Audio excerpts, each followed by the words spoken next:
Hello, ladies and gentlemen. Welcome back to Lone Star Clash 2, where we have Crank versus Thorzain coming up, a match that I am quite thrilled about. It's going to be starting off on Cloud Kingdom, and I am joined here by the ever-so-suave Axel Toss, the man who invented dashing suit and tie wearing in Starcraft 2. I don't know if that's true, man.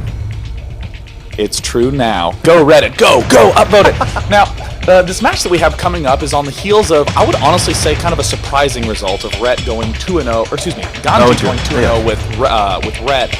A lot of people expected Rhett to take that match.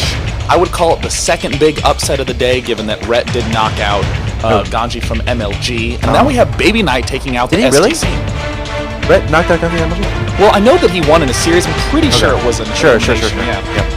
But I mean, now we have upcoming Crank versus Thorzain, which I think is one of the few matches where there really isn't a clear favorite going into it. I mean, what are your thoughts on Thorzain versus Crank? It's tricky because Crank has there's a lot of swirling waters around him. I don't know how to really describe it, but he's been in the news quite a bit lately, and not necessarily for the best of reasons. Not that they're bad reasons, but of course there's the controversy with Slayers, and then there's injury issues, which we don't really know a lot about. So it should be interesting to see like how he actually plays here. That is something I think it's important to bring up, because it's easy to just think that you sit down and you play a game and that's all there is to it. You know, it's kind of like a game of tic-tac-toe where you just do the move that you know you're supposed to do. But in reality, there's so much physicality to it. And in fact, one of the big things here at Lone Star Clash, there's hand warmers for all the players, and they are pretty much gone at this point. They're going out to buy more. Cold hands, having everything positioned properly, all that sort of stuff. So, I mean, the fact that Crank has that disc in his spine that's giving him problems, I know has really eaten into his practice. Yeah, I mean, it has to. Like, whenever there's some nagging pain going on, like, how do you overcome that? And, you know, we've seen Crank drop out from the MVP Invitational because of that issue, so hopefully he's resolved that. But that's like a big storyline coming into this tournament. Has he been able to overcome that? But, you know, he's had a lot of time to kind of recoup. Of course, unfortunately, he had to drop out of MLG. I don't think that was related to his injury, from Total Biscuit's statement. But it should be interesting to see, like, how he approaches this match against Thorzain. Because Thorzain, on the other side of things, very strong Terran player. And if you're not in 100% form, it's going to be very difficult to take this guy out.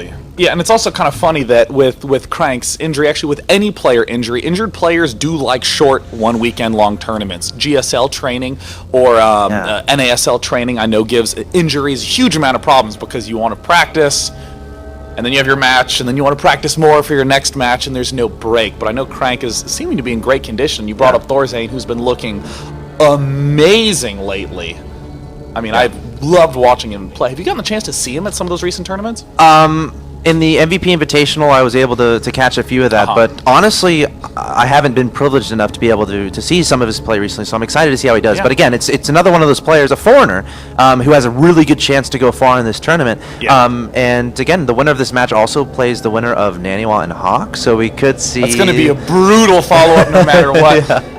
And it does look like our players are going to be ready, so I'm going to go ahead and throw it down to the main stage to Anna so we can do an introduction with our competitors.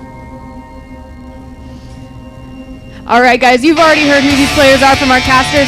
And just for a moment, you know, at the beginning of our day, Total Biscuit and Day 9 were talking about how scrumptious this collection of players is.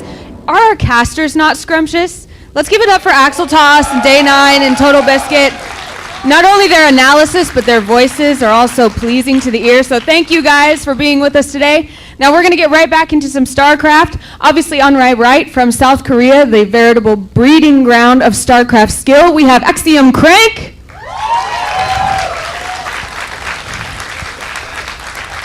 And from Sweden, we in the Evil Geniuses family affectionately call him T-Funk, but you might know him better as Thorzain. Let's get started.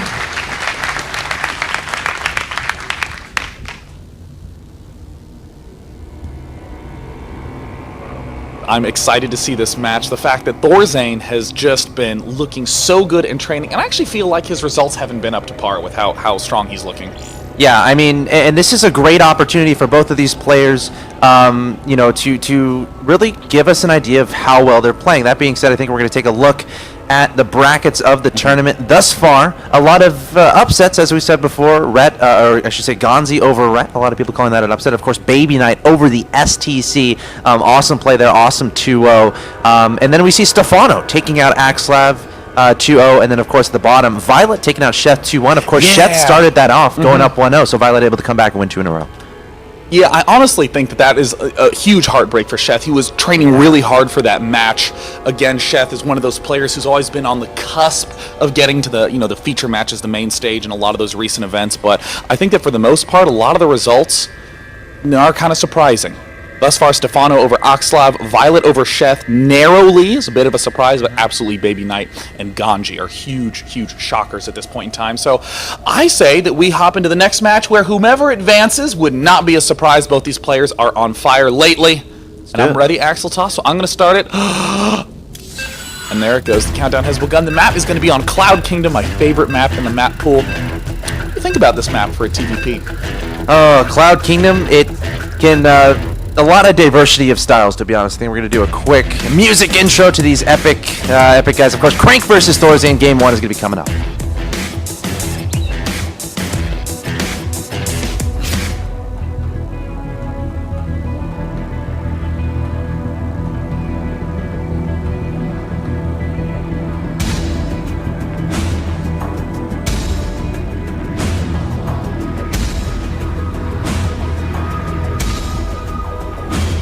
Here it is, now starting game number 1 between Crank and Thorzain, spawning down in the bottom left corner. Fairly unknown player, then got the Breakout Player Award at MLG, and since then has developed an enormous fan base. From Team Axiom, it is Crank.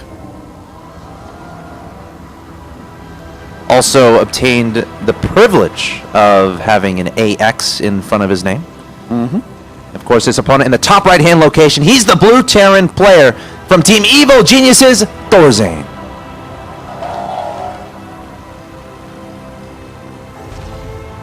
Thorzain is, I would say, one of these players who's had what looks like standard play when you look at his unit compositions, but is always doing odd things with his buildings. One of the first Terran players to do the 2 in gas technique with a significant percentage of his builds. He's the sort of player who, rather than go for a standard 3 barracks early, will have an odd timing with 2 barracks getting an early reactor. So he still is able to produce 3 Marines at a time, but he was able to cut out a building. But this has caused him some problems where he's cutting out production structure, he's getting fewer and fewer little extra doodads in his build. But then if his army dies, he crumbles shortly thereafter. Yeah, it's always interesting to watch the early game of Thorzain because he's one of those players that's like perfectly willing to extend the game really long. I mean, they call him the Spoon Terran. He's happy to go up to 3 bases in literally 7 or 8 minutes. And if you let him get to that point as his opponent, it's not going to go well for you. Like, I'll be completely honest. If you face Thorzain if we're talking about the TVP matchup, and you let him get a bunch of ghosts, a bunch of Vikings, I personally don't see how you win the game. Oh God, I love his Viking ghost heavy play. Oh, yeah. He gets something stupid like 16 Vikings and 16 ghosts, and then he kind of has, like 20 Marines. Just something.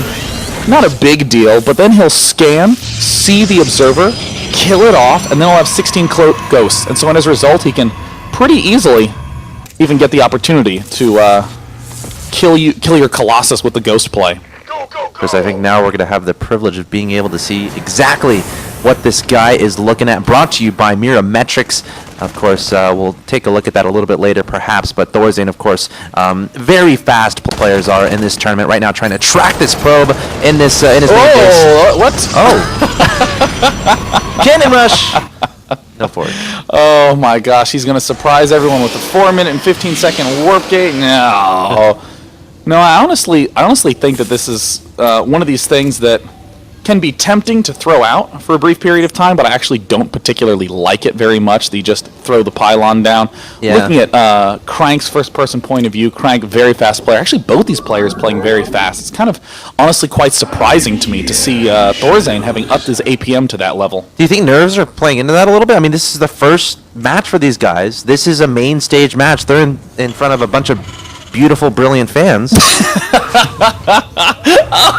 Oh, yeah. There was that pause, that hesitation where you could hear the crowd go, me? And Axel Toss was like, you. And the crowd gives a cheer. That is us. We are bold and beautiful. And all those other B words you used. Yeah, I do think that nerves are playing some of a role, but if you've been looking at Thorzain in practice, he's been playing noticeably faster. I mean, I've gotten that fortune to see him training live before a lot of tournaments. He generally does show up early, does train a lot more at events than other players, so very cool to see him having just upped his APM with his play. And oh, look at this, yet again, this interesting early double add-on.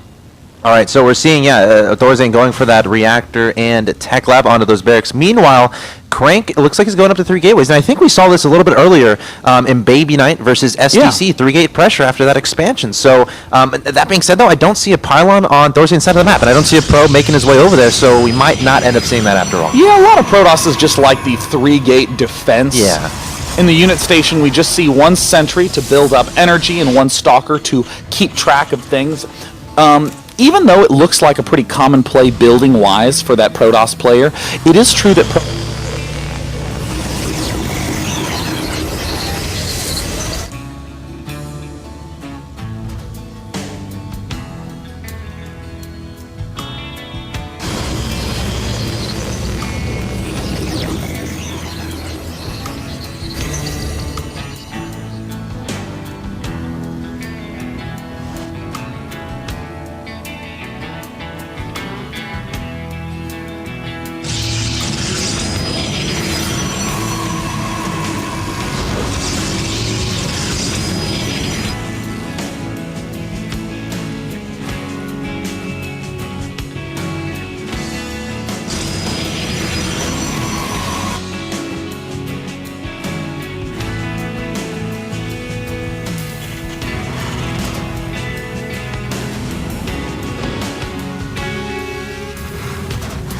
serve a double purpose. He gets these add-ons, so again, he is still producing 3 units at a time, no more than your ordinary player, but he does get the opportunity to get this starport started very, very early. 10-minute medevacs is quite common. Thorzain will be having 9-minute medevacs, and given the way his training's been going, I would not be surprised to see him moving out very early, so that way his medevacs arrive at the front lines with the rest of his army, as opposed to them all leaving the base at once. We see Crank adding on 2 forges here, so really going to start prioritizing those upgrades, which makes me a little bit worried for Thorzain. He only has 1 engineering bay on the field, doesn't have a second, so he might fall behind in the upgrades as this game continues, so we'll definitely have to keep an eye on that. Yeah, Thorzain does like to do these sort of pressure plays and hope that it makes up for that. Right now, we do see the medevacs popping out.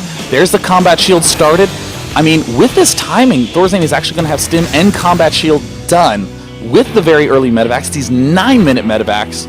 Will he go for drop? I mean, normally he goes for just straight frontal assaults. This honestly is going to be a really nice time. He's going to finish +1. He's going to have stim and combat shields, and his opponent isn't going to be finished on his 1-1 upgrades. So, and also Crank is not going to have any area of effect damage like the Colossus or the Iron Templars. So we're going to have a lot of Marines and Marauders coming across the map here with medevac supplementation +1. This is a great timing here from Thorzain. There's a pause request from Thorzain, so it looks like the game is actually in hold. The game is now in limbo, and this is pretty... Oh my god, he says go. All right. He just wanted to crack his knuckles, much like you would in a Jean-Claude Van Damme movie, if there's any Jean-Claude Van Damme connoisseurs in the audience. An excellent scan from Thorzain, picking off that observer. And this is one of the big goals of this push, is to kill observers. Yeah, this is like, he just killed 1, taking down this pylon on the high ground. Brilliant play there from Thorzain. And Crank is worried, as he should be. 3 gateways not done yet. Warping in a few stalkers here, and Thorzain might engage fairly soon. Again, no reasons not to, I feel, at this point. He has stim, he has medevacs, but just going to back away for now, maybe just to secure his 3rd. I think this is an excellent response by Crank. He's getting a delayed robotics bay. Ordinarily, players rush for that. It's a unit that can bounce up and down the high ground to defend against these multi-pronged drops, but by cutting out that early Colossus, we see an early 6 gateway total from Crank. And as a result, he can now do warp-ins and have enough stalkers to defend the drop play. I feel like the period of danger for Crank is slowly passing. 1-1 just now finishing, getting a Colossus in production. And Thorzain, I feel like he's kind of okay with this. Again, getting his 3rd down behind this, taking down a pylon here and there, as you said, prioritizing taking down those observers as well. That was pretty cute. His Marine that was getting shot, he lifted it up into that medevac. But yeah, I mean, he's up in supply, and Crank, I feel like he might have to make something happen with these 6 gateways and this Colossus production. Certainly there will be a counter push incoming for Crank, but he does have the funds to be able to start 2-2. There's the +2. Where's the other +2? There's no reason he can't be building it. I'm hoping that he notices at some point. But the 3rd base is down for Thorzain. The real question is, what about the production structures in Thorzain's camp? God, those are so late. not only is this just now finishing up these barracks 4, 5, or 3, 4, and 5, but also the add-ons mean it's about another minute till they can get operational. All right. I mean, that's a great point, and I feel like Thorzain is going to try to prevent Crank from pushing out too fast, because Thorzain wants that time to be able to complete those barracks, to be able to get those add-ons underway, be able to start that crazy production that he's going to be able to do with the economy of 3 orbital commands and lots of mules. Plus speed going up for Zealots. I should probably break that habit of calling it +1 speed, although, you know, hint hint to Dustin Browder, it would be totally sweet to have like a level 2 Zealot leg upgrade and a level 3 Zealot leg upgrade till they're like Brood War vultures. Oh, that sounds pretty terrifying to me, man. Thorzain now ramping up that Viking production, getting on the extra reactor. I'm curious if Thorzain is going to kind of go into mid-game mode and just try to hammer his opponent down with Vikings, or do you think he'll be going for a more late-game mode and going for Ghosts? Yeah, and it's going to be tricky because it's all going to depend on what Crank is producing. If Crank decides to transition to High Templar and Thorzain is caught off guard by them and not making those Ghosts, that's going to be dangerous. So adding on that Ghost Academy, very safe choice, but I feel like Thorzain is going to try to keep on top of what Crank has in his composition. If he sees a lot of Colossi, making sure he has enough Vikings to deal with those. If he starts seeing less Colossi, getting more Ghosts on the field. Looks like Thorzain gets the chance to pick up a few free Stalkers. The Viking count is getting pretty high. An excellent bait there by Crank. Baited a big stim out of Thorzain. Thorzain still has the supply lead, but does not have the most efficient mix of units. There's no Ghosts there. Thorzain favoring upgrades. Still also does not have those additional barracks. They're finally starting them at the 15-minute mark. Yeah. One Zealot tries to work its way around, but per usual, Thorzain on point with these little supply depot spotters. Yeah, Thorzain backing up with those Marines and Marauders and Medevacs and Vikings, and this is a hard map to engage an opponent on 3 bases. You have to pretty much go up a ramp, which is very tricky to do, especially when force fields are involved. So Crank showing great defensive posture there, making sure he's not caught off guard there by Thorzain, and now Thorzain has to find a way to try to do damage to Crank. I mean, he hasn't been able to incorporate drops yet, which is a testament to Crank's defense. So I'm interested to see if Thorzain's going to try to go back to utilizing those drops as this goes along. Looks like Crank's trying to do some poke outs, but he doesn't have any blink, so there's really not that much that can be said for it. We see a couple Stalkers continue to get picked off. Will another Observer go down? I mean, Thorzain thus far has just been phenomenal about picking them off. And that's huge, especially as this goes later and later, because you bet Thorzain's going to start incorporating Cloak to those Ghosts, and then you just scan, and the Vikings just take care of the Observers, and then as a Protoss army, you like can't see anything. Yeah. And then you get AMP'd, and you're like, where'd all my shields go? And it's kind of funny, Thorzain is one of the few Terran players I see always get 2 starports and always be producing out of them. There's that classic Protoss question of, does my opponent have too many Vikings or too many Ghosts? And Thorzain just gets so much of both that it's really the cloak of the Ghost that's his biggest tool. Yeah. Of course, he's scanning absolutely everywhere. He wants to make absolute sure he takes care of those Observers. Wrapping around the south side of the map here, looks like he wants to try to engage. Vikings being sent forward, splitting them up again. Great job there trying to dodge any potential storms. Stalkers poking their way forward. No blink. He's unable to get away, and it looks like, look at this great retreat micro from Thorzain packing up all those Vikings. It looks like one Colossus is going to go down. Oh! The force fields.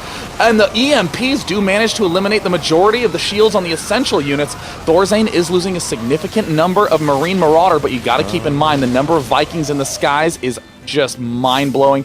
Landing those is a considerable ground force as well, but it looks like Thorzain has only ever had 4 medevacs in this game. Yeah, I think Crank has too much here. Thorzain get a back up for now. He has that air control, has that superior Viking count, so doesn't necessarily have to appropriate resources to rebuilding those, which is very important, because that means you can start appropriating the resources to your Ghost, your Marauders, your Marines, which is exactly what Thorzain needs right now. So look out for Thorzain to really start focusing on that Ghost count as this game goes along, and as Crank, you can't really justify making more Colossi, I feel, when you see that many Vikings in the air. So it's very tricky for Crank to try to mix those in. At the same time, though, Crank does need a good amount of Colossus in his endgame composition if he wants to be able to go toe-to-toe with those Ghosts. So this is a little bit of an uncomfortable position for Crank, which is really why he's starting to get into these aggressive posturings. He wants to just force this army of Thorzain to stay here while these counterattack Zealots from this leftmost pylon can maximize the damage. And look at this, DT's moving in. We see another Zealot going to be sweeping into the third. And this army movement from Crank was enough to buy time for the photon cannons and to keep this army pinned. Great play here from Crank, sending 3 DTs across the map. Let's see how he splits them up. No turrets anywhere here from Thorzain. There is one in his natural expansion, but that's it. So Crank could do a lot of damage here with these DTs. And there it is, already starting to pick off SCVs. Oh! Wow, what Great a scan from Thorzain, picking off this DT. Only 6 kills. Can he manage to keep it low? Wow. 7 among 3 DTs. Excellent play by Thorzain. Very well played, taking down those DTs before they did too much damage. Meanwhile, Crank approaching his opponent's side of the map with his Colossi, Zealots, and Archons, trying to get that superior concave, trying to catch Thorzain off guard. Has that Observer above, but Thorzain smells something. He backs up. He's a little bit wary of that force on the right-hand side. Thorzain has to be so careful here. This is going to be a dangerous engagement for both players. The Archons, the speedy little Archons, always eager to get at the front, exactly where the Ghosts want them. This is just the worst place for the Archons to be. Yeah. I mean, Crank has to position this very, very carefully. Immortals in the back. Needs to make sure that those don't get clogged up, and it looks like he's going to decide to go for it. This is a very brave engagement from Crank. EMPs just cover everything. A couple of steps backward to ensure that they're maximally clustered. See you later, Colossus. What phenomenal control from Thorzain. Just excellent, and the Ghosts managed to rip everything apart. The what Vikings, a pull. the Vikings even landing there. Thorzain handling that absolutely perfectly, taking care of the Colossi with the Vikings while backing up his bio army, so the Colossi can do damage to the bio. And when that happens, your bio's just going to stay alive forever. They can kite all day long against the Charge Dust, especially with no High Templar Storms being incorporated, and Thorzain absolutely cleaning up Crank there. That was a considerable pullback from Thorzain, too. He really abandoned those Vikings. He knew that most of them were going to take heavy losses. Down now just to these 7 in production. We see he is making extra ones. No, he's not. I completely lied to you, and for that, I'm sorry. It's okay. I forgive you. Meanwhile, Thorzain taking control of this middle watchtower, securing that 4th base. Again, the planetary fortress is there, added a turret there because he knew about those DTs, and now it's up to Crank to scramble and come up with something. Adding on Storm here. This is a fantastic late game play out of Thorzain. It's the late game play that you just don't see Marine Maraudering players make enough. Flooding with orbital commands, beginning to sacrifice SCVs. That is the biggest tool in a Terran player's arsenal, the ability to replace those SCVs in the late game situation. But it looks like Crank wants to make sure that SCV count gets low as early as possible, as we see 2 Stormers making their way. Yeah, we might... Oh, that could be a little bit scary. But again, we could be in a situation where Thorzain doesn't mind that much if some SCVs die, because eventually he's going to send them across the map to their doom, because again, he wants more supply for that army. But Crank is accumulating that energy, so we'll definitely keep an eye on that. We could see a dangerous situation if Thorzain transfers too many SCVs to that location, because his natural mine is mined out. We could see a lot of SCVs being gathered there, so we'll definitely keep an eye on that. By keeping the pressure on Thorzain is forcing Crank away from those juicier units like the Blink Stalkers and more towards the cheaper unit of the Zealot Templar Colossus. So this does mean the Colossus will only get a few precious shots to do damage, and holy nuclear missiles, Batman. Thank God for Thorzain. And it looks like he's hitting the 4th base as well. Oh, this is such an awkward position for the Protoss player. How do you engage this optimally? Thorzain has all the momentum in this game, just going to be taking down some probes, and looks like he's going to take down the gas as well. Scanning for observers once again, taking those out. Thorzain just playing around at this moment, trying to minimize the economy of Crank. And Crank get a respond by taking a base at the middle left-hand location. I'm not completely against this, but it's still tough because you're going to have to forfeit this base at the middle right. And there we see the snipes on the Templar. Thorzain leading with the Ghosts. Just has to make sure he doesn't run into any Colossus. And there's the nuke. Ooh. Whoa! He thought about it. He launched the nuke, and then it got hit by a cannon. So you know what? Let's build another nuke. I love that mentality there from Thorzain. Taking down that extra base and going to be backing away. Meanwhile, sending some Marines and a singular Marauder over to the left-hand side of the map. I guess probably scouting for additional bases. And Crank still not feeling comfortable engaging Thorzain's army. And how can he? Again, every single High Templar he's made has pretty much been sniped or EMP'd. Thorzain has been showing incredible micro throughout this game so far. And now Crank, both these players are approaching max, so we should see an engagement in the near future. These are very dangerous losses for Crank. What makes a Protoss player strong is having a lot of income in the bank to replace with that speedy gateway replenishment. With the Terran, it's the opposite, having fewer workers. Oh! But that's not the way you want to get rid of your workers. No, it isn't. A couple mules going down there as well, which is no fun. But Thorzain still has a ridiculous army. We see 38 Marines, 12 Ghosts, 19 Marauders. Looks like Crank is feeling confident, going to try to engage its opponent. Thorzain backing up for now. Look out for the nuclear missile here from Thorzain. I know I'm looking out for it. One Archon getting over eager. He's going to get taken out. And Crank just posturing at this point. Thorzain wants to engage near planetary, and I don't blame him. Gosh, this is such great play. Thorzain is slowly whittling down the number of workers that are available to Crank. It'll make Crank's replenishment more difficult, and it means that Thorzain needs to only win one large engagement. Now, this is such a precarious situation in TVP. Oh, yeah. If you're a Terran player and you make one mistake, you can find yourself losing the game easily. Same with as a Protoss player. So we'll have to see how this happens. Ooh, nice EMP onto the High Templar. It looks like Crank is going to be looking for an engagement. Thorzain backing up for now, sending for the Vikings, looking for those Colossi. Nice defensive storm there from Crank, keeping those Vikings away. And again, such a precarious situation. So much on the line here. Neither of these players willing to engage just yet. Oh gosh, this is getting so tense. This is like that part in Monopoly where there's a hotel on every square and you're about to try to pass by Pennsylvania and Boardwalk and you're just hoping you roll a 12 by some miracle. Oh, man. That part in Monopoly is intense, Axel Toss. It absolutely is, man. And it looks like the engagement is going to happen. Oh. Did he roll a 6? The Zealots coming forward, trying to engage with the Marines and Marauders. Thorzain kiting away, leaving the Vikings in front, taking care of the Colossi, going up, so the Zealots are in a choke here. Great engagement here from Thorzain. Wow, Thorzain, and with the cloak, he has his cloaked units at the front. The Zealots cannot do any damage. No. There are cloaked ghosts blocking the way, and oh, what an amazing play to scan and to kill off all the observers. Thorzain has a considerable lead in this fight. Look at that units lost tab, the exact opposite of what you'd normally see at this point. What a play from Thorzain. Gosh, and he still has so many Vikings alive in the air. Just going to keep adding on those Marines, Marauders, and Ghosts at this point in time. It's only a matter of time before he decides to extend across the map and kill his opponent. That being said, though, he is the Spoon Terran, so he might do it very, very slowly. In a very Spoon-like move, Exactly. he locates this expansion with a mere 3 Marines, is continuing to devote a significant amount of his focus to here. Does manage to kill off the Dark Templar. Nice pick off there. And now Crank, he's struggling. He's trying to secure these bases, but just not able to, because if you appropriate too many units to defending one of these locations, you can find yourself being very vulnerable. We have 2 High Templars, or actually 1 High Templar extending to that 4th base of Thorzain there, but it looks like Thorzain is looking for an engagement at the bottom side of the map. High Templars a few energy away. Scans, sees vulnerability. Oh, there's the stem forward from Thorzain. The Vikings. That one Colossus is very scared right now, seeing all those Vikings in the air. Thorzain probably going to take that guy out and then maybe land his Vikings. You see a storm there onto the SCVs. Now just darting down. What a nice play. He might do a defensive nuclear missile, and if he does, it will take all my observing powers to be like Startail Legend and to see the nuke leaving the silo. And oh no! Archon's at the front again! Oh, it's so intense at these moments. All right. Crank backing up. Again, losing this base once again. Thorzain continuing to come forward, looking out for units he can pick off that start straying away a probe, trying to mine gas. There is the nuclear missile launched from Thorzain. Day 9, you missed it, man. I missed it. But this is an excellent defensive nuke play. Look at this positioning, forcing all these units away from the expansion. There's a small window where he can pick off a few probes. The Ghost did manage to escape, and thus far we see the Templars continuing to deal some massive damage to the worker line. Both players have done considerable damage, but Thorzain is so excited to lose those workers because look at his army supply. Oh my gosh. 155. Shouldn't be allowed, but looks like Crank going to be trying to figure out a way to engage this, and he's taking his time, and I don't blame him. Storm going down there. It looks like Thorzain trying to engage. There's the EMPs onto the Archons. The Archons are going to evaporate in seconds.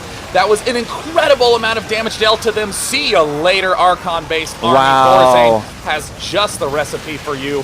More Zealots trying to step into the fray, but there's really no answer Crank can have. Thorzain destroying every single unit from Crank. Crank trying to back up, trying to find a new base to hold, but Thorzain is losing pretty much nothing in these engagements. Still so many units on the field, and again, his economy is still ridiculous, able to replenish without too much trouble whatsoever. Crank is in so much trouble right now. Just this huge Viking count means that absolutely no Colossus will ever be able to do much damage in this game.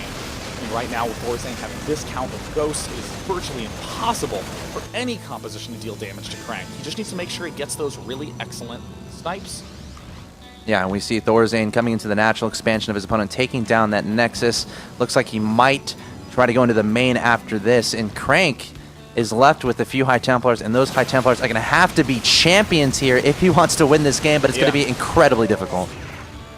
All Looks like the front expansion is starting to pretty much crumble. Virtually no defenses are in this entrance. Templar Archives going down, a critical loss at this point in time.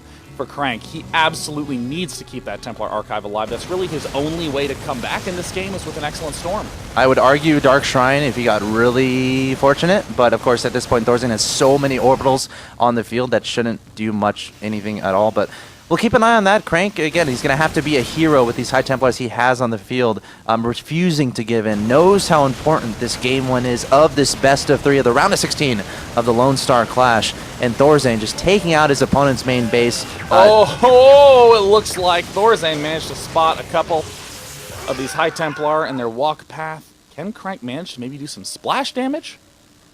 Keep an eye on this. Thorzain is up in supply 170 to 100. And not sure what Crank is trying to do here. It's gonna, like, when you're in a situation like this, you just have to hope you get ridiculous High Templar storms. Yeah, I mean, in the unit station, there's exactly 4 High Templar on the map, 3 of them out in the middle of nowhere. One of them up here has been doing a great job storming, but there's absolutely no pressure that Crank's been able to apply to Thorzain. All right, so it looks like Planetary getting saturated here at the middle right from Thorzain. And there's a scan. It looks like we might have an engagement here fairly soon. Crank coming up here. Oh, decent. Oh, GG. Yeah, GG there. Wow, just clean play from Thorzain. I mean, just absolutely phenomenal play. I was just so meticulous. Every engagement is very deliberate. All these pullbacks and these pressure-filled situations, falling back drastically, and then accepting a ton of damage just to make sure the Vikings eliminated the Colossus. Such patience, too. I mean, throughout that game, Thorzain was just incredibly patient, not really... Oh, yeah. Again, he pushed across the map, saw his opponent was on 2 bases with that medevac +1 timing push that was beautiful. He didn't feel like he didn't feel like engaging to the natural, which is perfectly fine. He just backed up, took his third, and he's okay. All right, we'll extend the game. The later the game goes, I'm fine. And it's interesting because that's been Thorzain's biggest weakness of all, is that there's a period of time where his opening looks really clean. 2 barracks, 1 with reactor, 1 with tech lab. And then he wants to get an expansion and add on 3 more barracks and get upgrades started. A barracks takes a minute, the add-on takes a minute. So that's a full 2 minutes of time where you haven't even started to make use of those units. So it's in that period from right around 9 minutes all the way up to 13, 14 minutes where Thorzain is hugely vulnerable. If he loses any of that early Marine Marauder group, he dies. But we saw Thorzain being so careful, even joked about picking up a single Marine that took 1 shot from a Stalker. And it's that sort of meticulous play that allowed him to establish his late game. Now, that being said, Crank is down 1-0. Yeah. He needs to win 2 in a row here to be able to take out Thorzain and advance to the next round. What does Crank need to do to bring it back? I mean, I think the fact of the matter is that trying to do early engagements with Thorzain, I should say, try to do engagements from around 15 to 18 minutes seems to be right when Thorzain kicks into high gear, and that's when we saw Crank fall behind.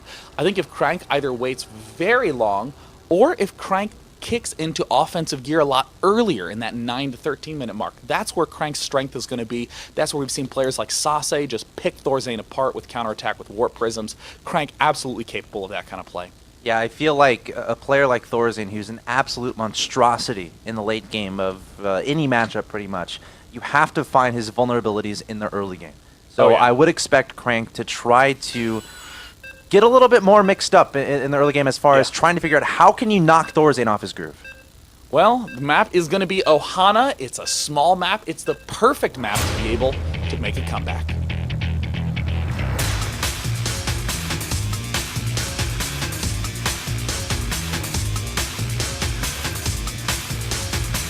Here it is, game 2 starting. Down in the bottom right, the Spoon Terran, who has been quite quiet for the last several months, but is coming out to this tournament with a bang. It is EG's Thorzain.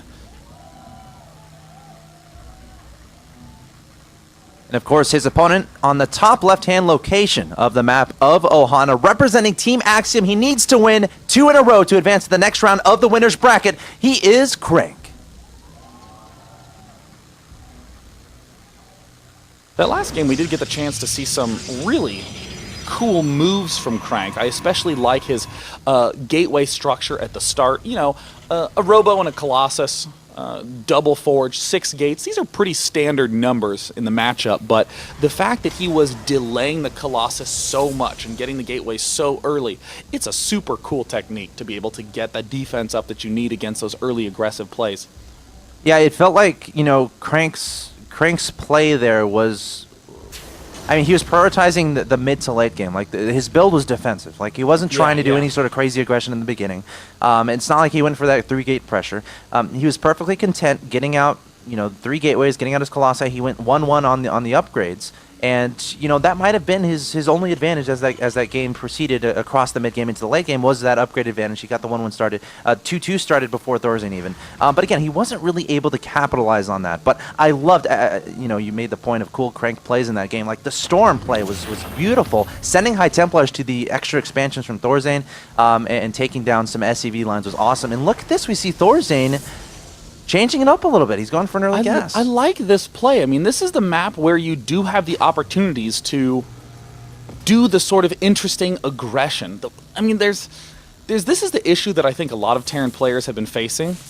Most Terran players only do this when they're going 2 racks or fast gas. We even saw Thorzain in the last game not do this. Right. Thorzain went straight for the command center right off the bat, built it directly under Crank's nose.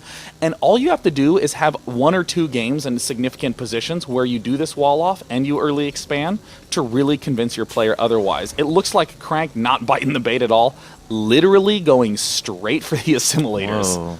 This is interesting. We'll have to see what happens here. Thorzain adding on that factory, so this implies it's going to be some sort of Hellion drop play.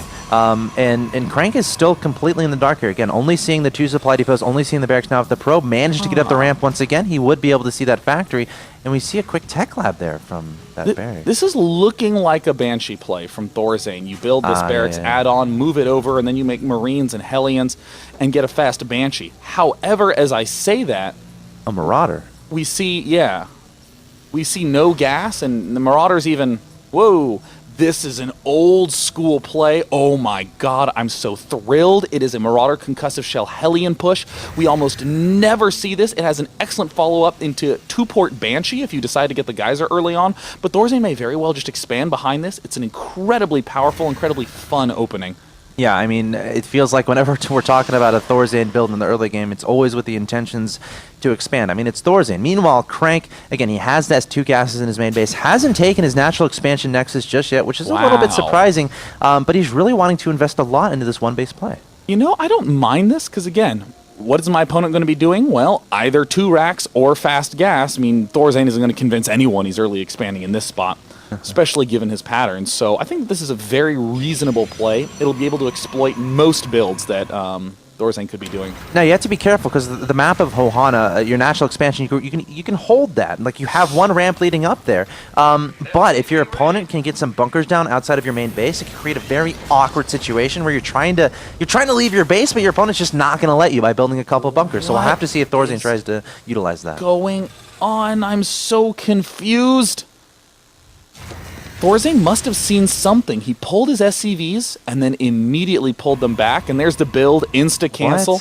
This makes sense to me, at least. Crank saw this huge army swinging up towards his main base. He now can identify what his opponent did, but over in Camp Thorzain, this is where my head is imploding. Yeah, I mean, does he have any SCVs with this push? Because I feel like, again, a bunker on the low ground would be great here to try to contain your opponent. Well, at this point, I think Thorzain is going to poke here, maybe force another force field. I mean, once you see 1, you're basically going, well, he's probably going to be doing 2. Yeah, there's Thorzain. Tried to bait another force field. Oh.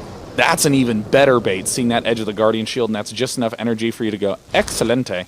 And this is a brilliant follow-up from Thorzain. Siege tank defense with Marines and bunkers. Any 1-base play is defended with that. Yeah, and I'm interested, is Crank going to try some sort of 1-base punch with a couple of mortals? He's going to have 4 gateways. Oh, man.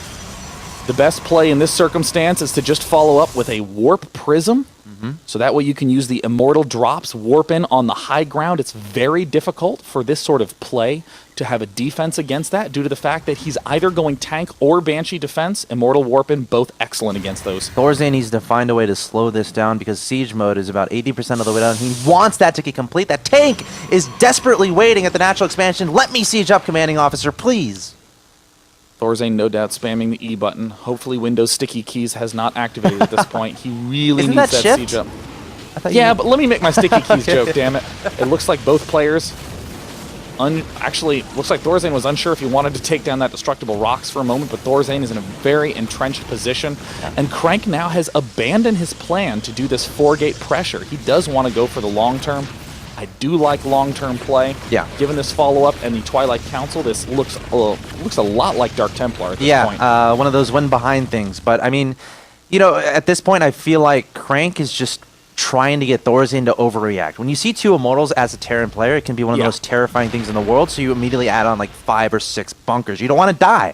But Thorzain, I don't think he's necessarily overreacting here. Has 3 bunkers on his high ground, and he's adding on infrastructure. He's adding on stuff. So I think Thorzain is playing this quite nicely. Yeah, and Crank is very pleased to see this setup.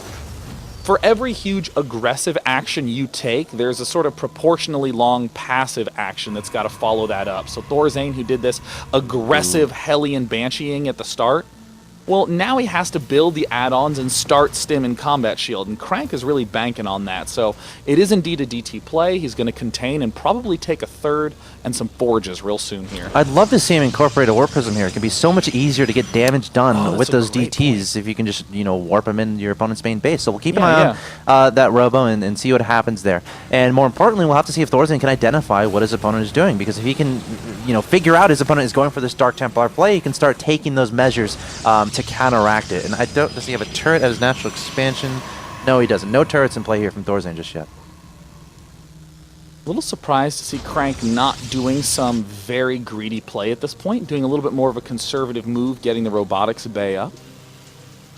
2 Matavex on the way here from Thorzain. He's up in supply 89 to 70. Income tab is relatively similar, but again, you have to remember those mules from the orbitals. Oh, that's why he didn't make the Warp Prism. Dark Shrine. Yeah. So he's going to have high ground vision here, and warping in a Zealot and 2 DTs. This could potentially do a lot of damage here. It's going to be a big threat for Thorzain. He can actually block the ramp if he wants to, but no, it looks like he's going to be going straight for the DT. Perfect timing, right on point. Now working away at the reactors. Triple point of threat. There's one scan, taking out 1 DT. Oh, drawing the other DT into the scan. Crank does not want to lose DTs for free at this point, backing away at the perfect moment and looking at the... Oh my gosh, Thorzain doesn't have energy on these orbitals. Oh my gosh, it's clear now why Crank wasn't going for a third. He is dumping a lot of money into this The engineering bay is just about to finish. He hasn't had an engineering bay this entire time. Looks like Thorzain had some very clever timing push plan, but oh no, Stim is going to go down. Can he get the scan in time? SCVs need to at least be pulled to repair this, but it's not even going to matter. There goes Stim, and that's a huge victory for Crank. And look at this, God, he might get combat shield. 3 seconds. Oh no. 4, 3, and he will get combat shield. Woo! Instantly rebuilding the add-ons. Thorzain going to be playing very, very slow at this point in time. Factory trying to block the third base. Big ol' army from Crank lumbering down.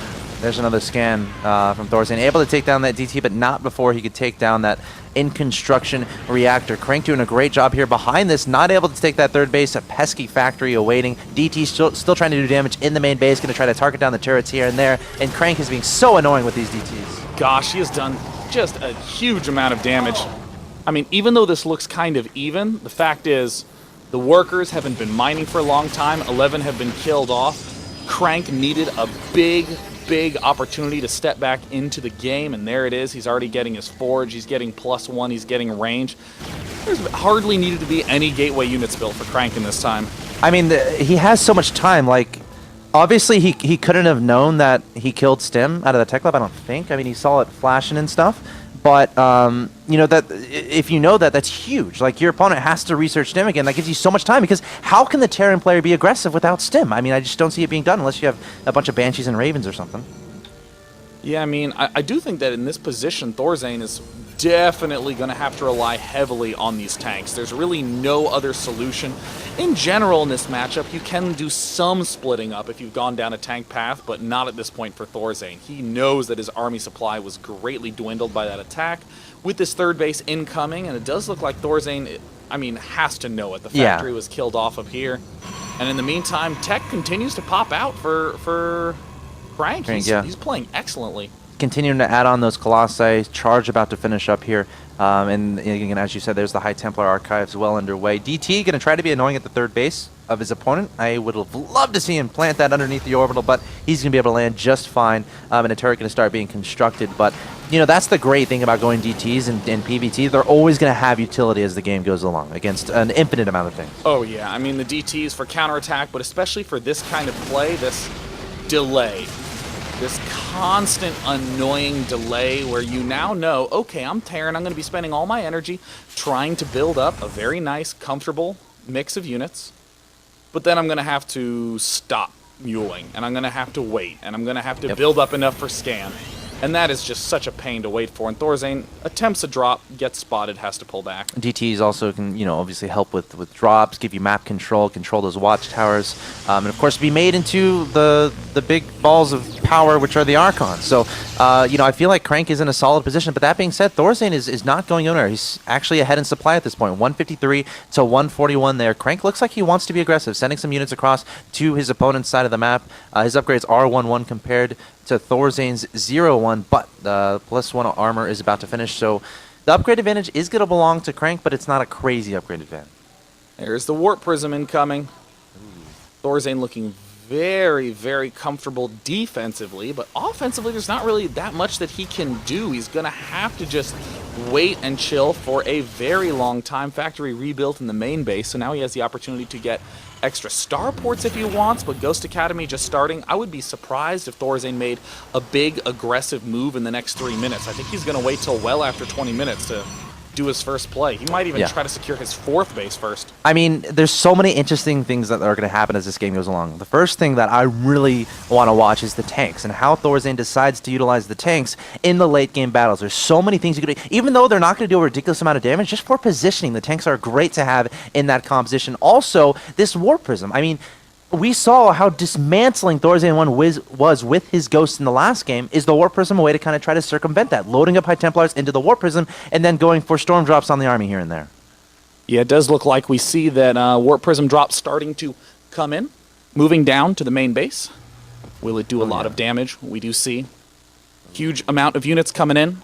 No speed prism here, it looks like, so it's going to be a slow Warp Prism going right over that turret. There goes a High Templar Storm onto the SCVs, doing a decent amount of damage there, and the Warp Prism getting taken out. Meanwhile, Crank posturing in the middle of the map here with lots of Zealots and Colossi. It's kind of hard for him to try to select the engagement he wants. He wants Thorzain to leave his base, but I honestly don't see Thorzain necessarily doing that until he's absolutely comfortable. Yeah, I mean, Thorzain's in a really, really rough spot. He's just trying to find an opportunity to drop. Already had that huge amount of warping units in the main, at least make him feel uncomfortable. But, I mean, more importantly, cut off all the mining in those gas geysers, which he desperately needs to get up enough ghosts.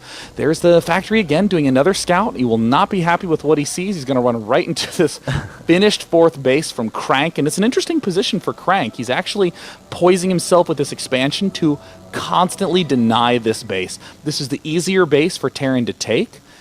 This is a very difficult one to defend. So if Crank can position himself like this, it's going to be almost impossible for Thorzain to finally secure this base. Yeah, and as this game goes along, and if Thorzain is continually denied from being able to take that base, it's all going to come down to his existing army. He has to be stupidly cost-efficient with that because he won't have the ability, he won't have the economy to be able to rebuild his army the way he wants it. But that said, his composition is going to be crazy. He's going to have those Ghosts, he's going to have those Vikings. That's an army you can control and you can make amazingly cost-efficient. Meanwhile, we see Crank coming across the map here, going towards that watchtower. Looks like he wants to be aggressive here. Well, it looks like the Vikings have all been drawn away to deal with this Warp Prism. At the same time, we're starting to see a big push. Wow. Up at the front, Siege Tank will be in the position to be taken down, but no finishing blow.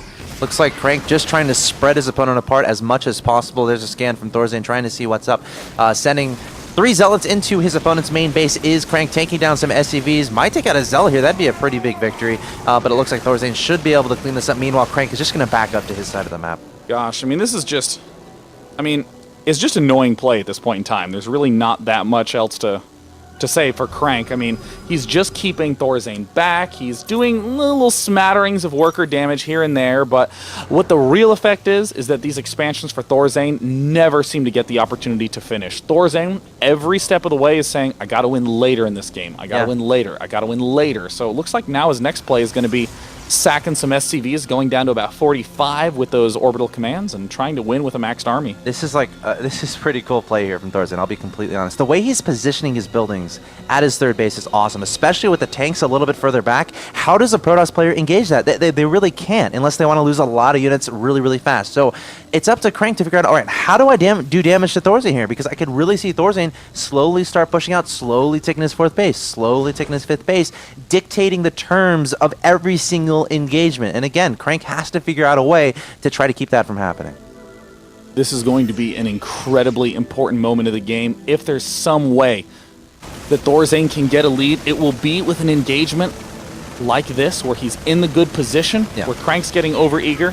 Kind of a nice pickup for Crank to be able to kill off that expansion, but it looks like Thorzain not going to move out before +3 is done, which is a mere few seconds away. I mean, it's so tough as a Protoss player to be able to be like, all right, I'll let the game go down. Oh, the Warp Prism getting taken out there by Thorzain. But yeah, I mean, as a Protoss player, Crank felt like he had a lead, I felt, as this game went along. I mean, he's taking a fourth, he's taking a fifth base, and he has to get himself not to engage. Because if you engage your opponent's side of the map where Thorzain is positioned right now, it's not going to be fun at all. So Crank, again, has to focus on denying this fourth base. That's going to be so important here for Crank, because if Thorzain can secure this game is just going to go on longer, and Crank is still going to be able to, just not going to be able to engage Thorzain. Well, there's a High Templar waiting to engage the army. There goes a Marauder. A single Marauder advances forward. This is exactly what Crank wants. Oh, no. High Templar's there. I don't think Thorzain has seen that High Templar behind that mineral line. Uh-oh, a few SCVs setting themselves up. A nice snipe on these upper Templar, but the lower one still has really yet to be spotted. Couple storms thrown down. He's trying to bait, but still excellent snipes. 9 High Templar on the map versus 16 Ghosts. That High Templar. Nice feedbacks onto the Ghost there from Crank. Again, he's trying to prevent Thorzain from taking this base. Thorzain slowly, methodically moving closer and closer. Still hasn't spotted that High Templar, it looks like. A little bit scared for that. I mean, it's definitely within vision range, but it's kind of hard to see on the mini-map. Ninja High Templar. Oh my gosh. Oh! No! The one hero Templar continuing to just batter down Thorzain. I mean, that was just a nice little play. It looks like one Warp Prism. My gosh, does have that speed upgrade. We'll be able to warp directly into the main. Ooh. Can he take it out? Oh. And... I think they can snipe. Come on, get it. And aim down your sights, man. Oh, very well. Yep. Crank continuing to move up. What a set of force fields. Wow. Keeping the entire army back. There's the scan. Wow, this is exactly what Crank has to do, playing this perfectly, trying to prevent Thorzain from taking this base. Thorzain, oh, great storm onto that entire army. Oh, everything is red. Poor Medevac's going to have to go into overtime. A single Viking does eliminate the one Warp Prism there. Crank still continuing to patrol, but this is exactly what Crank went for by having an army positioned at the left. It's easy to reinforce. The constant attacking down at this left expansion of Thorzain protects that leftmost base. This is the real risky base for Crank to be taking right now, but Crank is just so far in the lead right now. Yeah, I'm wondering, like, I feel like he has to feel comfortable to engage this. Maybe try to incorporate a flank so Thorzain can't necessarily kite down that ramp. But we'll keep an eye on that. Crank, a little bit indecisive here, leading forward. That High Templar has to be very wary not to absorb any ghost EMPs. There goes some storms onto the Ghost. Gosh, great snipes excellent. Onto the High Templars. Both these players just trading High Templars and Ghosts at this point. I mean, it's so difficult in Thorzain's position to constantly be keeping tabs of when the army could be incoming. This is a really nice finish. The fact that this sensor tower is now done. Now Thorzain can snap his attention to the minimap at times when he needs to, but... Guardian Shield going down here from Crank, looking for an engagement. Great spread on these Vikings from Thorzain. Crank looking for that engagement. Great EMPs onto the High Templars. All of them losing their energy. Crank saying, okay, I'll just make them into an Archon. And now he's going to have to bring some more High Templars forward. But Thorzain has been super on top of spotting those High Templars. Well, that's not going to be very successful, but he did it anyways. Warping some DTs to go swimming. But Vikings trying to take down some Colossi here. There goes a Storm. Not going to be enough, though. And... you know, Crank is just unable to break Thorzain here. Thorzain is so methodical. Thorzain has done one attack this game, and that is moving up here at around the 4-minute mark and forcing a force field to pop up. And that's it. Thorzain has been on maximum defense. Thorzain's actually putting himself in the position where he has to win with one Doom push, and he's getting really close. 15 Marauders, 30 Marines, 20 Ghosts, 20 Vikings. This is a near perfect army for Thorzain. The fact that he has 46 workers and that's it is really helping him along, and Crank has had enough. He's going for it. Oh no, it looks like Crank is going to be spreading out. Thorzain looking for engagement, throwing down the EMPs onto the Protoss army. There goes a Storm though. Thorzain staying back for now, but look at all these ghosts. So many ghosts still in play. EMPs creating a black hole on the map, it seemed like. And Crank is still trying to find a way to engage this. Thorzain really needs to take out those Colossi. Like, really desperately needs to take out those Colossi so he can engage with his ghosts. Oh. He's getting more EMPs down, but it looks like now the Vikings are sweeping in. Some excellent storms immediately begin to give Thorzain some trouble, but now what was 1-6 is now 3 and 2 and 1. Oh, no. What play from Thorzain, Wow. doing everything he possibly needs to do. And suddenly Crank is looking to be in a lot of trouble. But this was Crank's plan all along. Now all of a sudden he's going to kick into harassment mode with Warp Prisms. He has not one, but 3 Colossi making it once, and his gateway count is at 18. Gosh, that's ridiculous. Can make so many units at the same time. His bank is 5k, 3k at this point, and now does Thorzain feel comfortable enough to counterattack, or does he just play like Thorzain does and just take these bases, play defensive? We'll keep an eye on that. Clever little play coming in from Crank. He's going to sweep all the way into the main from the far opposite angle. He's trying to hit the most far away location on the map. Crank suddenly is under threat on all his angles. There's this constant scanning from Thorzain, but gosh, these little counterattack drops are just going to give Thorzain hell. Yeah, great moves here from Crank, and honestly, I wouldn't want to directly engage Thorzain's army either. He's shown how ridiculous it can be, warping in a lot of Zealots into the main base. Oh my god, so many Zealots being warped in, going to start targeting down whatever they feel like, and Thorzain has to split up some units here to try to deal with this, but honestly, I don't know if that many Marines and Marauders will be enough. Just fantastic play right now from Crank. I mean, just constantly pushing his opponent back and back and back, doing all these drops, now going for the missile turrets and going for this extra base. Wow, amazing. That's actually a miracle that Thorzain had units there to defend it. Yeah, Thorzain, again, he's splitting off his units, it seems like, perfectly at this point. More Zealots being warped in. They're going to be taken care of, and Thorzain still retains that supply advantage, but Crank still has that bank, and he just warped in 9 Stalkers here, so he's not going anywhere. Crank also securing that base at the middle right-hand location, and this game is not going to end anytime soon. Both these players are so evenly matched. You know, I think that Thorzain might just start to go into attrition mode, might just never attack all game long, and just as long as he ensures that this rightmost base doesn't go down, I don't know, with tools like nuclear frickin' missiles, then I think that he'll be able to win in the long term, because I don't really think that there's a way that Thorzain can profitably assault Crank. He's going to be running into high energy Templar, but if he forces those Templar to come at him, I think he might be able to do it. Just keep his own side of the map, Yeah. and just keep a ridiculous death ball that Crank can never break. I mean, see if he can pull it off. Oh, the Warp Prism trying to get in range, but taken out immediately by all of those Vikings. Still, the Warp Prism production is at a maximum for Crank. He is just churning them out, trying to keep his opponent back and back and back. And interestingly, that resource edge is not really there anymore for Crank. All Thorzain really needs to do is have some answer to this expansion. I found it. I found the answer. I think Thorzain There it did is. too. Oh! I nearly Great got it. observing skills there, Mr. Day 9. One probe has not gotten the memo that a nuclear missile is about to drop in his face. He receives the memo. Oh. 4 of his friends, 2. Warp Prism trying to get a drop there done, but again, Thorzain taking that out. Nice nuke there from Thorzain. Looks like an engagement happens soon. Thorzain splitting up his units. Crank coming forward with his entire army. Where are the Vikings? You can't stim ghosts. They will not be able to retreat if he ends up in an engagement. Down the bottom side, it looks like the nuke has not yet been rebuilt, but that will be a critical tool to ensure that Crank cannot resume mining from this expansion. All right, so Crank backing up for now. Thorzain coming across to this expansion at the middle right. We might see an engagement. This is going to be somewhat of an issue. There's nothing there to defend against a counter warping at the 4th. Oh, you're right. There goes the Warp Prism. Now Thorzain does have a sensor tower, so he sees this. He is pulling some Vikings. Well, he started to, but Thorzain not really willing to engage this expansion at the middle right just yet.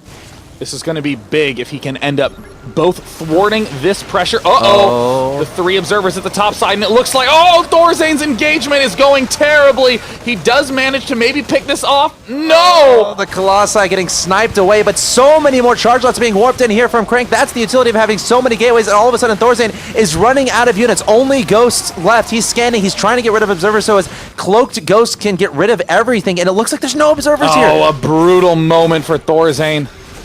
He's going to have to manage a number of battles on multiple fronts. Some excellent cloaked usage. Wow.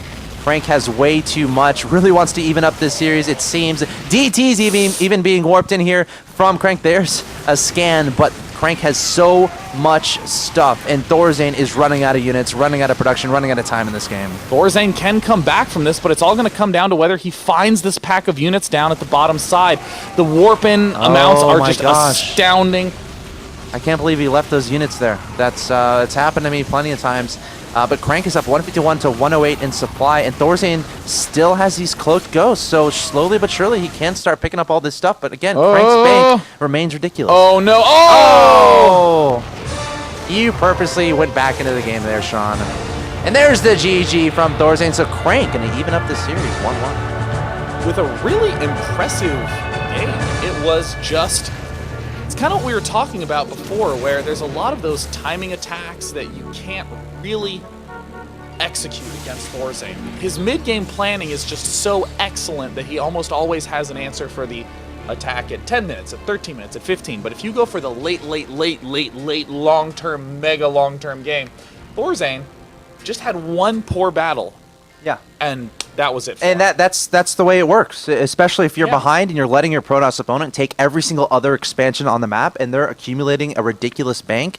They're going to have more ability to replenish than you do. So if you start playing cost and finish inefficiently, even just a little bit, you can find yourself losing your entire army and then not being able to replenish it, whereas the Protoss can easily replenish. They have 20 gateways. They can warp in 20 zealots at once.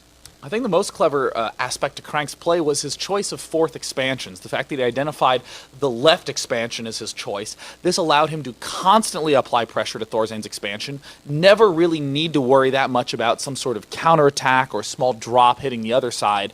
And this forced Thorzain to just be defensive. If somehow we saw Crank take the far right expansion, Thorzain would have been able to be more aggressive. Thorzain would have been the aggressor in the game. But again, Crank with that long-term focus and the warp prism usage was just beautiful. I mean, there must have been 15 warp prisms that were killed during that game, and he just kept making more and more and more. That was truly awesome play. I mean, he also incorporated sensor towers, which was really cool to see. You don't see that too often in TVP. But as the game gets that late, there's like no reason not to. So really cool usage of sensor towers there. And again, Thorzain doing what he had to do, but it ultimately just ended up not being enough. So that does mean the series is tied 1-1 going into game number 3 on Entombed Valley, which I think is just a really interesting map for a final one. On this map, it's the kind that does mean that it's the kind of map where the spawning positions are going to have an incredible impact. I also think that this is a map where some of the widest range of available opening builds are. Yeah.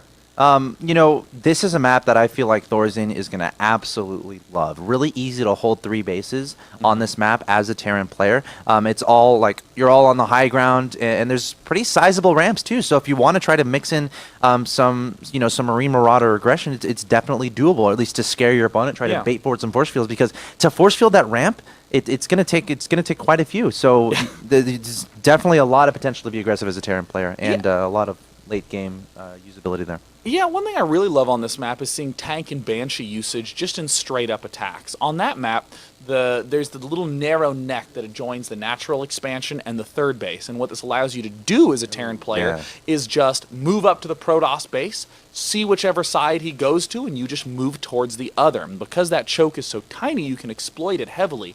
But there's other openings, like early Reaper openings are very successful on this map. Not as commonly used, but the ramp, the high ground cliff that allows you to pop up into the natural, allows for some really nice scouting. And Thorzain is absolutely the kind of player who would be incorporating that. I'm also excited to see some of his late game Reaper usage. Yeah. Oh, Reaper. Yeah, I mean, Thorzain is one of the few Protoss players, or few Terran players who's been doing late game Reaper usage. Just massing Reapers. They rip through Zealots very quickly and allow you to deal with a Protoss who's split up on his expansions. They also do a lot of damage to buildings, which can be fun to utilize a little bit later, picking off pylons here and there. But, you know, I feel like this is the map for Thorzain. This is a map for Thorzain. I think ultimately it's going to be up to Crank to find out how to, again, throw a wrench into Thorzain's, into his methods. Try to prevent him from getting to that late game, which we've seen how powerful Thorzain can be fun. And Crank was able to do that in the last game. Great DT play, caught Thorzain completely off guard with that. I mean, I loved it. Was absolutely brilliant having the observer into the main base, using the pylon to warp in on the high ground, and then caught Thorzain Yeah. without any scans. I mean, I actually almost forgot about that play at the start of the game, given the fact that the game was this huge, epic, long back-and-forth battle. But, I mean, that Dark Templar usage at the start was so key. And it's that sort of tactical play I love from Crank. I mean, especially his Phoenix PvP usage is my PvP du jour. It's like my favorite style to watch in tournaments. And then using sort of a similar harassment-focused play. In actually all his matchups, you'll see him do a nice mix of something to poke at and delay the opponent combined with that really, really solid late-term follow-up. So on this map, we've been talking a little bit about what Thorzain's going to be doing, but talk to me a little bit about the Protoss play that you see on Entombed Valley.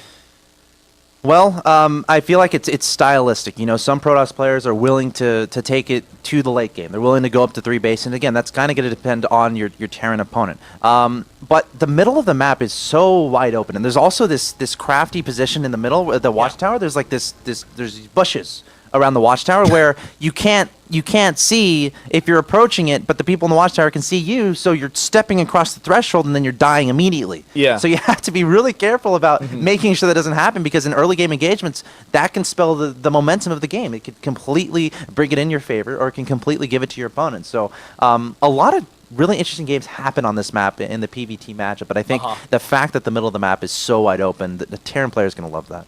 Yeah, I mean, I really do like the sort of open space. Well, it's kind of interesting the way that open space behaves in the matchup sort of over time, especially when you get to those nice large numbers where the Terran player can get an appropriate angle. Having a huge open space can often backfire for a lot of Terran players if the Zealot spread is too big. But, I mean, Thorzain knows how to pull and wrap around those big columns that are along the sides to force those units to clump up to make those EMPs more powerful. But hell, in the mid-game, having those big maneuverable open spaces are amazing for Terrans, because the Protoss is forced to stay clumped up to have either the Colossus or the Sentries as like the centerpiece to their army. And it's kind of up to the Terran player to really ensure they're spreading out their stuff.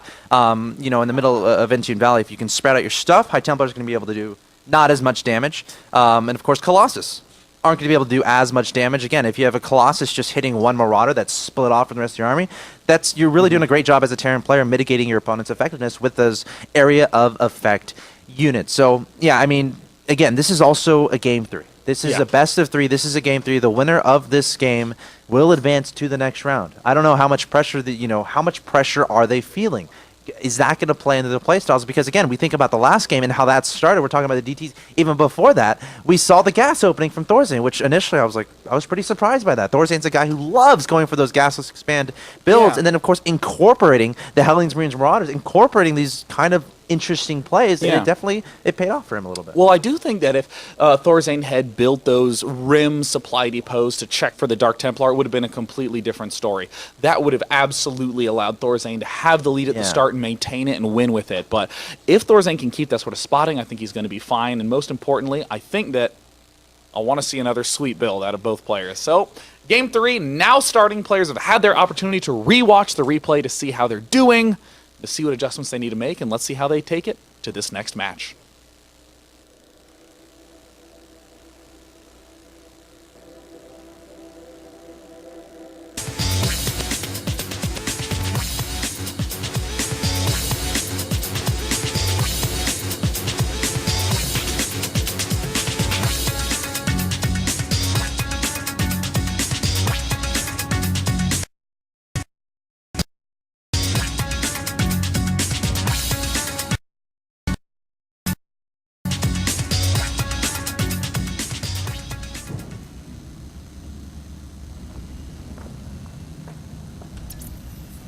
All right, and now we have our third match starting. Spawning in the top left position from Team Evil Geniuses, it is going to be Thorzain.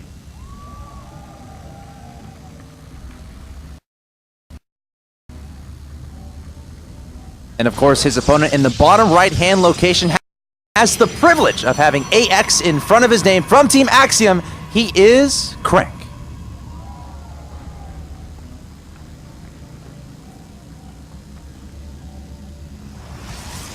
Does look like we're seeing Crank. Just stay with the conservative pylon placement. Thorzain, now this is interesting, almost always does a wall off, or at least some semblance of a wall. already this is looking like he wants to do some barracks on the low ground action, perhaps, or maybe just a straight command center on 14. Huh. Wow, that's a very defensive placement. Yeah, I wonder... That's quite interesting. Of course, usually we see the wall off at the front of the main base. Of course, you can hide from your opponent. You can hide exactly what you're doing, and you're leaving a lot of options for yourself. And whenever you can leave your opponent in the dark in the game of Starcraft 2, it's definitely awesome. So it's interesting that Thorzain is just going to simply allow Crank to get inside his base and see whatever he wants to see. This is real. I'm just curious. It's kind of fun. Like, if Thorzain does do the early expand and has a plan to defend it, that's going to plately. And in fact, given this queuing up, yeah, it looks like that's exactly what's going down. I'm excited because this is one of those signs of a player being aware of his patterns and adjusting as a result. If I am Crank and I end up seeing no wall off, no nothing, and I don't get the chance to get all the way into the main base, I'm probably going to suspect that something fishy's going on. I mean, I will end up seeing the expansion, so it's not a big deal. Like right now, yeah, Crank's seeing no gas, not a big deal, but the SCV decides to take a little bit of a pot shot there. Nice little pick off. That was nice control by Thorzain, picking things off with the SCVs, but this placement does give Thorzain about an extra 30 to 40 minerals to get an earlier bunker. Oh, we see Crank reacting perfectly, getting that Nexus right away. Looks like delaying the Zealot, starting Warp Gate right away. Probably going to start up a Stalker fairly soon. We'll keep an eye on that. But yeah, it looks like both these players are going to be going for the very fast expansions. Only 2 guys in gas for Crank right now. Again, trying to accumulate those minerals for that Nexus. And we'll have to see where he goes from here. Does he add on a second gas, a couple gateways, maybe go for some 3-gate pressure? Or does he go up to what he did in Game 1, which was the Double Forge eventual, defensive-style Colossus?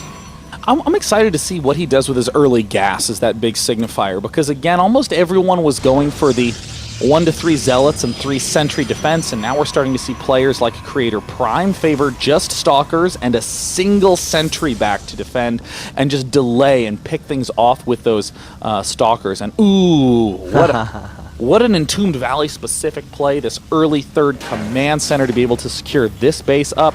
On other maps, sure, you can go for the early 3rd command center, but it's difficult to secure it that easily. And what the heck?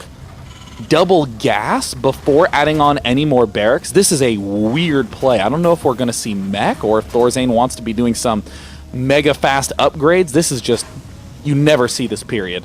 I mean, when we see 2 additional gateways added on here from Crank, so again, we'll have to see if he tries to decide to do some early gateway pressure. I feel like Thorzain, in electing to choose this build, though, he should be prepared for that. Needs to identify just how much pressure is going to be thrown at him, so we'll have to see if he decides to send out an SCV fairly soon to get some additional scouting intel. But for now, it looks like he's adding on 2 additional barracks and a reactor onto his existing one. This is the same greedy style play that we saw STC perform against Baby Knight, and Baby Knight just immediately stepped into action with a small number of gateway units and ended up knocking down the front door. But I mean, look at this. Instantly getting a reactor.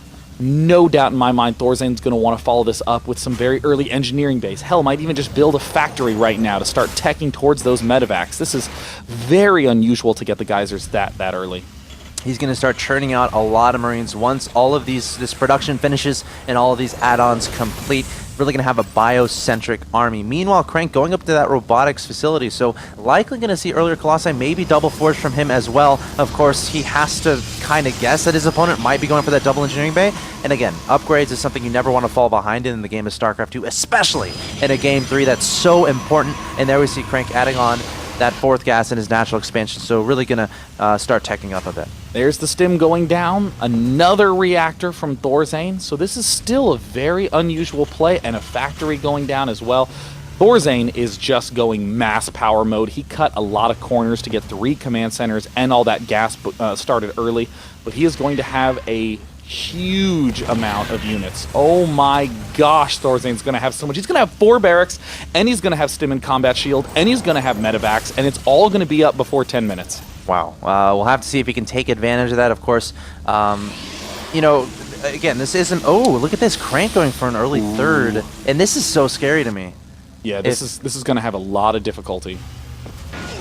I mean, when we're talking about this map and defending against multi-prong aggression from the Terran player, we said that This is defendable on 3 bases, but I love your point you said before the game started where you mentioned that little sliver of land leading to that 3rd base where a Terran can just chill on the low ground, get a little bit of high ground vision, and just kill anything on the high ground that's going to try to reinforce the 3rd. So I feel like that's going to be the key point of contention here. There's also some tricky things you can do with the Vikings as far as positioning is concerned to combat the Colossi, but it looks like Crank is just getting those Immortals for now. I am very, very scared for Crank. He's going to have to pull some amazing defense. This is a very corner-cutty build coming out of Crank. Only 3 gateways. He's going to have to rely on micro, observer vision, and force fields to be able to stay in the game. And if you're Crank and you walk in there and this early, you see a well-rounded set of buildings, you see most of the upgrades en route, and worst of all, a not very delayed medevac production, you're immediately going to go, ugh. Would not be surprised to see extra gateways start getting produced, or even just gateway units starting to be churned out right away. Crank starting 1-1 and Corona boosting the heck out of him. That might be his only advantage once this battle ends up happening. Now, we are in agreement that Thorzain is going to move out and try to be aggressive towards Crank. I feel like once you spot this 3rd from your opponent, that's something you kind of are inclined to do. But there's a chance he might just, chill back home. I mean, it's kind of a tough position for both players, I honestly think. Thorzain is going to be moving out, and been saying all game long, wow, this is going to be really tough for Crank to defend. But if Thorzain doesn't do a lot of damage, Crank has set himself up for a killer mid in early game, or excuse me, killer mid in late game.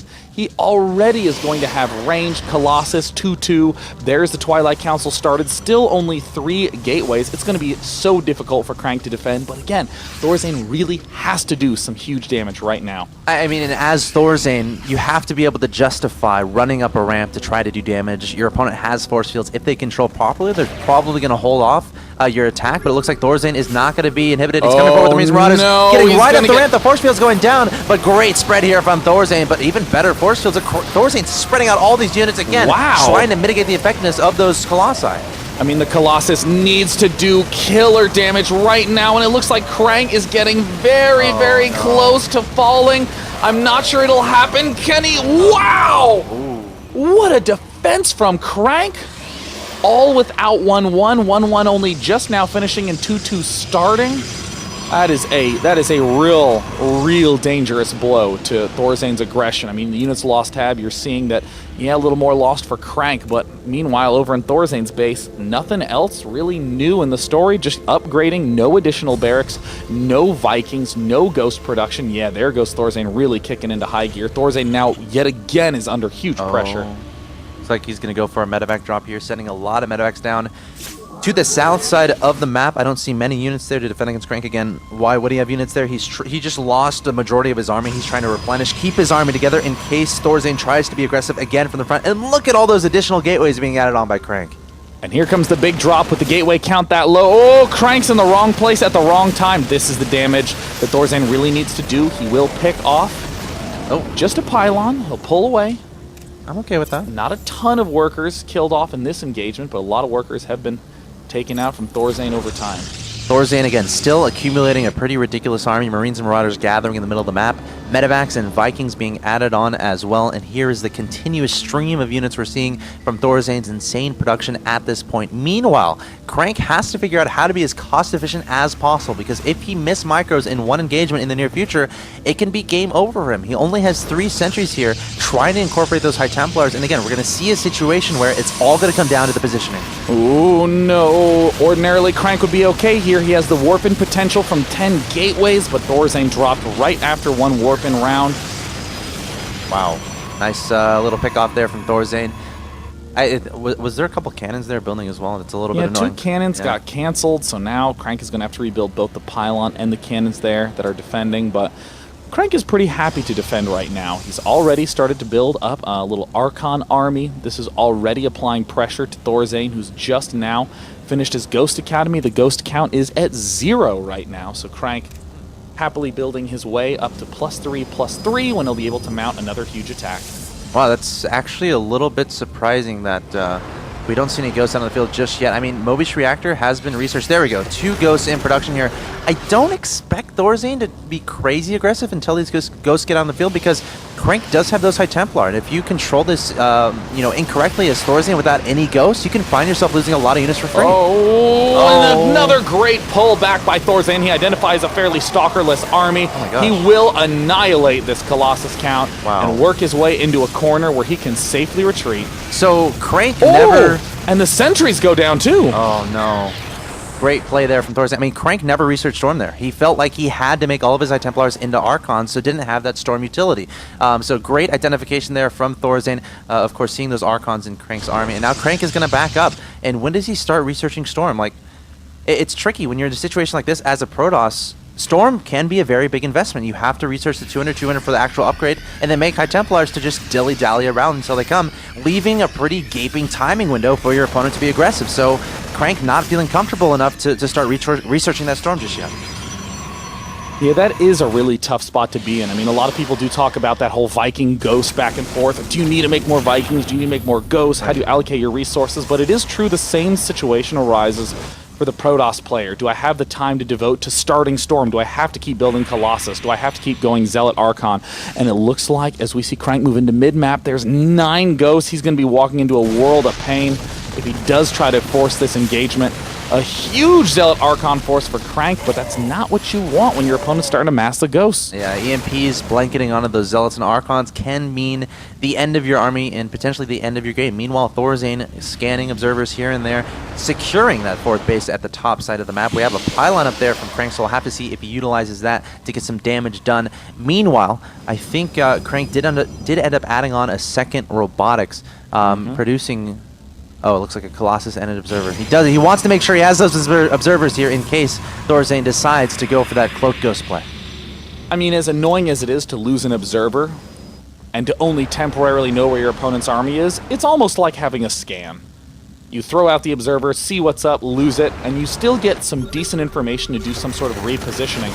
Crank has a very scary looking army, but it's a very positional style army. He needs to get the right angle. That is so many Zealots, 40 Zealots now darting forward. Oh my god, I don't think any amount of EMPs is going to be helping him out now. All those Archons ate it huge, but that is just still so many Zealots. Thorzain, does he have enough? He's constantly pulling back. The Vikings don't even have a good place to go flying back, and it looks like Thorzain's going to have to pull all the way back to his expansion, and Crank will be assaulting the 4th. It is a planetary fortress, so expect to see some SCVs being pulled to repair this. It looks like Crank recognized that, refusing to engage just yet. Still plenty of charge lots here. Thorzain, meanwhile, accumulating his army, getting more ghosts, getting more Marines on the field, up to 19 Marines at this point, adding on 5 Marauders even as well, waiting for this Cloak to finish. Still has those Vikings in the air, so Colossus won't be an issue. Scanning, looking for those observers, and Crank not feeling confident enough to push out, and he's going to secure this 4th base behind it. God, what a play by Crank. I mean, just identifying that his opponent, sure, may have had the Ghosts, sure, may have had the Vikings, but just did not have that many Marine Marauder. I mean, Ghosts do the additional damage against those, but if you don't have enough Marines, you're going to be in bad shape. Marauders are a mid-game unit. They're useful in those small numbers where a couple concussive shells slows the entire Protoss army, but when you have 40 Zealots, there's no way you're going to be able to do the concussive kiting against all those. So that's when Marines, the real damage dealers, are far more important.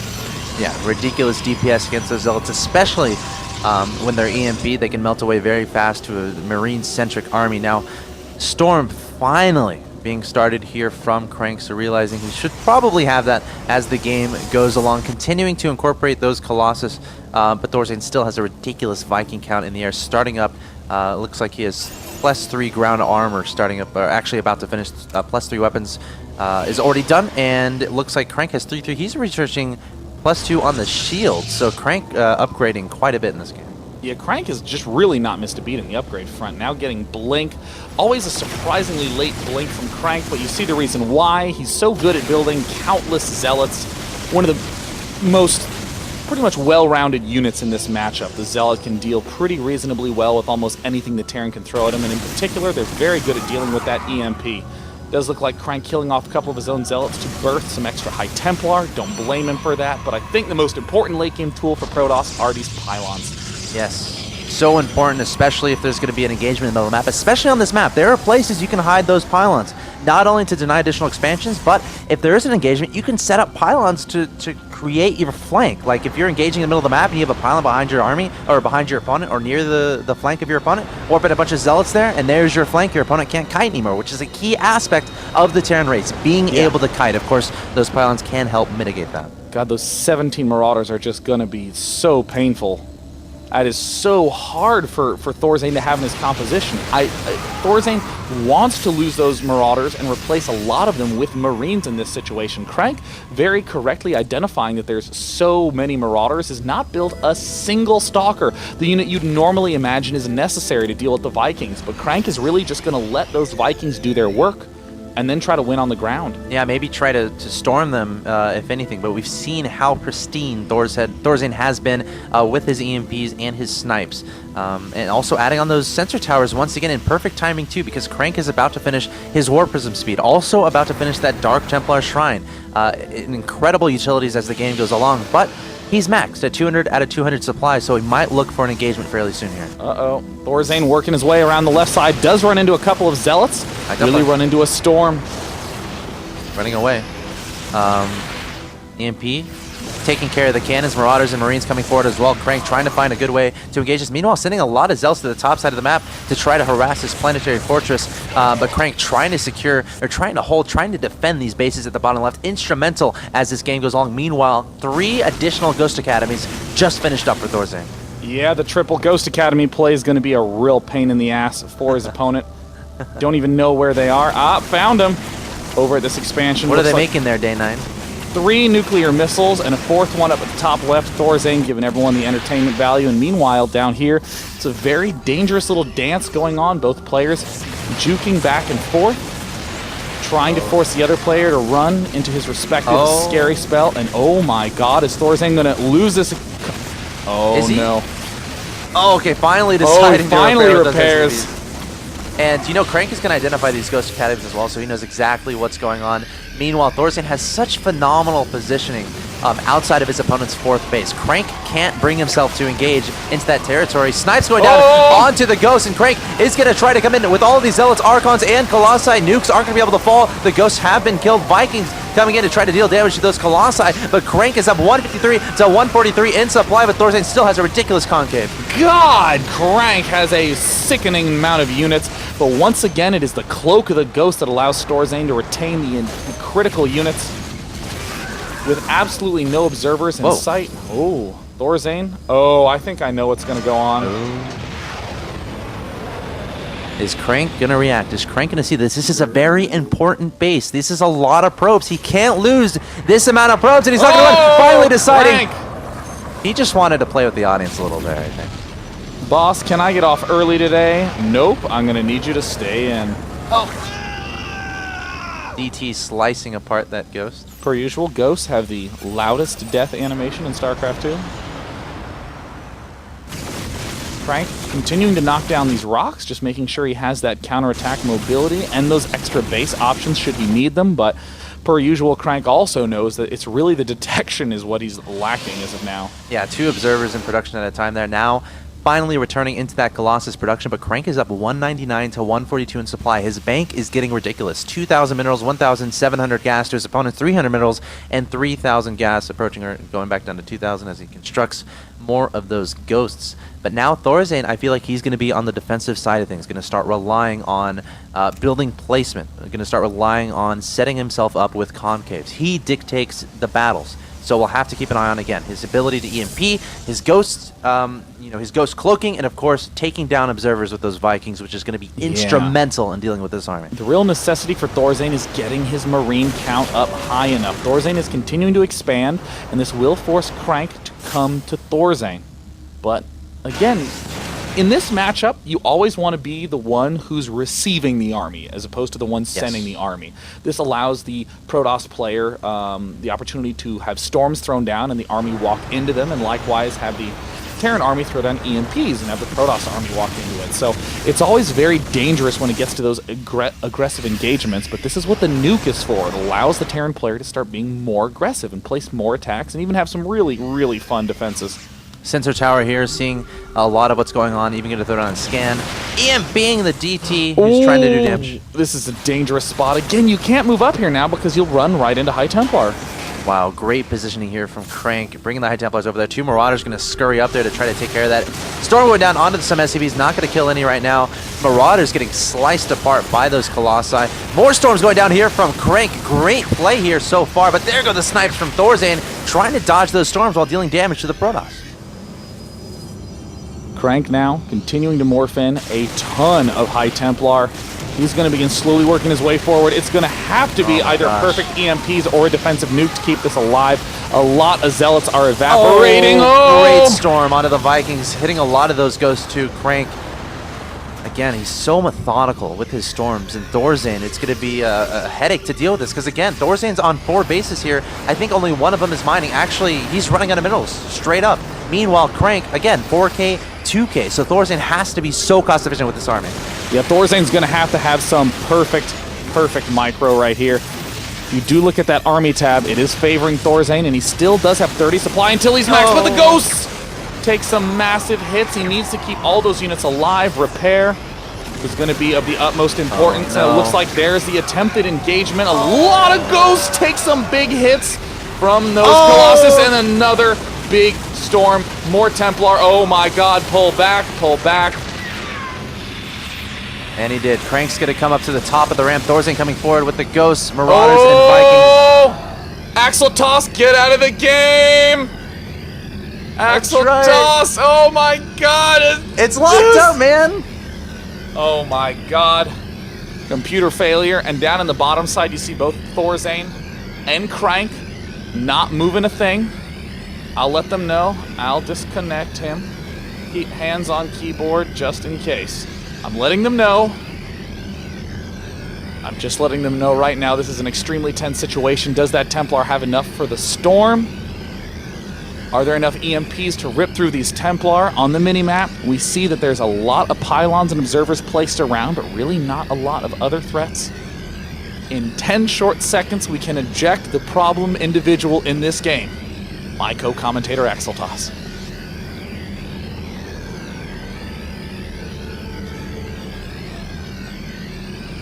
And we're back in the game, and it looks like the answer is no more Storms. EMPs aplenty. Oh my god, this battle is going to go very far in Thorzain's favor. You're absolutely right, but again, Crank still has a ridiculous bank that he can use. Great Storm onto the Marines and Marauders. Thorzain losing so much there. Charge lots coming in here, trying to do even more damage. The Vikings even landing, but again, Crank sending more and more charge lots. He has so many gateways worth of replenishment, and Thorzain forced to pick up those Marines and Marauders and forced to back away. Oh no, Thorzain is fresh out of cash. And Crank is fresh out of ways to spend cash. He has so much money. I mean, is just going to be swelling up more. Oh. Yeah. I mean, if he didn't have that one achievement unlocked, he does now. The warping 20 dudes at once. All right. Thorzain just repairing the medevacs. No, he doesn't have much energy on those medevacs either. Oh my goodness. I don't even so think many this is going to be... Oh my gosh, wow. Look at all these units from Crank. Crank poised to win this series. Coming forward, he said enough is enough. Feedback in the Ghost, storming nothing. Just a stunning display of patience from Crank. Thorzain, normally known as the patient one, but Crank waited until just the right moment, and now we got Blinkstalkers coming on in. It is a gateway for see you later, Vikings. Suddenly, Crank realizes, hey, you actually don't have that many Vikings. Picking them off is going to make them Colossus infinitely more powerful. All right, Crank coming forward. He's maxed 199 out of 89. SCVs and mules extremely vulnerable. Thorzain going to try to rely on this planetary fortress, but that's going to die incredibly fast to all these charge lot stalkers and Colossi. And Thorzain throwing down the GG. Well played. I mean, just an incredible display of skill there from Crank. I mean, just a really, really stunning match. Crank clearly relieved to have performed so well, and huge shout out to Thorzain for giving us an amazing series, and of course being so well-mannered. Two classy gentlemen there. Great job from both of them, and of course Crank is going to take the 2-1 victory. He will be advancing on to the next round. Very nicely played from him, but again, great play from Thorzain as well. I felt like that series could have gone either way.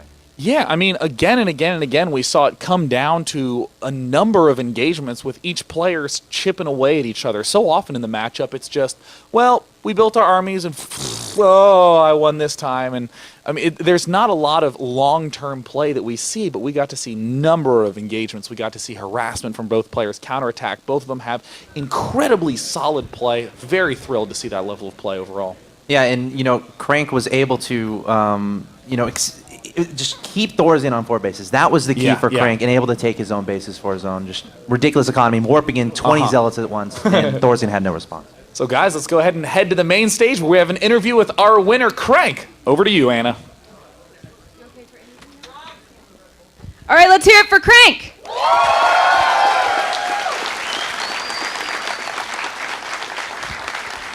Those were long, exhausting games. Are you tired?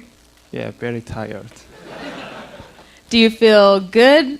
And going into your next matches, are you going to be exhausted or do you feel like energized?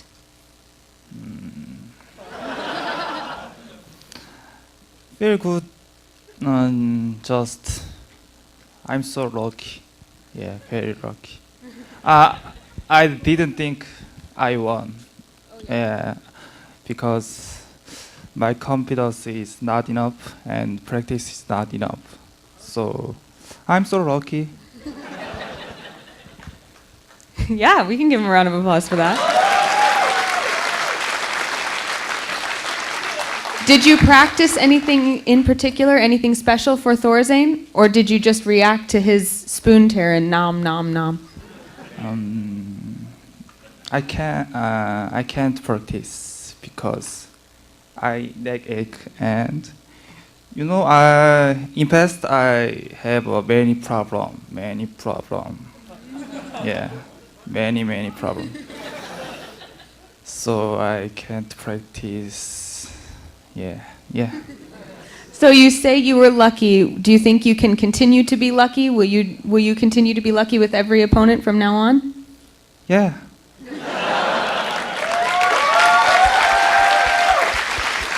Okay, can your fans help you be lucky? Is there anything your fans can do for you? You have to cheer for me. Thank you.